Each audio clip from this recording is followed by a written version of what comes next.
Good evening বন্ধুরা। এখন আমি যাচ্ছি রাসঘুরোতে সন্ধেবেলা। এখন হচ্ছে সন্ধে 7টা বাজেনি, একটু পরে 7টা বাজে, কয়েক মিনিট বাকি আছে। তো চলো, রাসঘুরোতে যাচ্ছি। কুচবিহারের রাসমেলাই বিখ্যাত, মদনবাড়ির রাস। চলো ঘুরে আসি রাসমেলায়। আজকে প্রথম, আজকে থেকে শুরু, আজকে পূর্ণিমা। আজকে সবাই রাস ঘোরাবে, দেখবে কি প্রচণ্ড ভিড়। এই দেখো, এখন লাইনে যাচ্ছি, অনেক বড় লাইন। সম্পূর্ণটা লাইন তোমাকে দেখাইনি, কারণ অনেক দূরে, আমারও লাইন দেখালে যেতে হতো।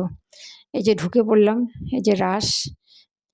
অসম্ভব ভিড়, অসম্ভব ভিড়। দেখো, একদম চান্স নেই যে রাস ঘোরাবো। আচ্ছা, তবুও রাস ঘোরালাম, কিন্তু আমি যে রাস ঘুরিয়েছি সেটা ভিডিও করা যায়নি, মানে এত ভিড়, এত ভিড়। একবারই ঘুরিয়েছি, এক রাউন্ড ঘুরিয়ে আমি জুতা খুলে ঘুরিয়েছিলাম, পরে আমার জুতা হারিয়ে গেছে।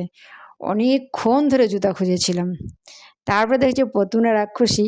দেখো, রাসমেলার এটা ফেমাস স্ট্যাচু, পতুনা রাক্ষসী। আর এই যে মদনমোহন বাড়ি, দেখো কি সুন্দর লাগছে মদনমোহন বাড়ি।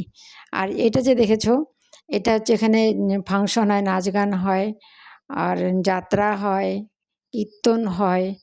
এখানে যে যতদিন রাসমেলা হবে, 20 দিনের মতো, প্রতিদিন এখানে প্রোগ্রাম থাকে। আজকে যেহেতু প্রথম দিন, তাই এখানে কোনো প্রোগ্রাম নেই। আজকে শুধুমাত্র রাস ঘোরানোর জন্যই এত ভিড়। আবার কালকে কিন্তু ভিড় থাকবে না, তারপরের দিনও ভিড় থাকবে না। এক সপ্তাহ হয়ে যাওয়ার পর তারপরে রাসমেলার ভিড় হয়, সব দোকানপাট ঠিক মতন বসে, তারপরের থেকে ভিড় হয়, প্রচণ্ড ভিড় হয়। আজকে প্রথম দিন, শুধু রাস ঘোরানোই। আচ্ছা, হয়ে গেলো আমাদের রাস ঘোরানো। এখন বাড়ি ফিরে যাচ্ছি আবার। আমি আমার ছেলেকে নিয়ে স্কুটিতে করে এসেছিলাম, এখন বাড়ি ফিরে যাচ্ছি। খুব এনজয় করলাম, ঘুরলাম, অনেক লোকের সঙ্গে দেখা হলো। খুব ভালো লাগলো বন্ধুরা।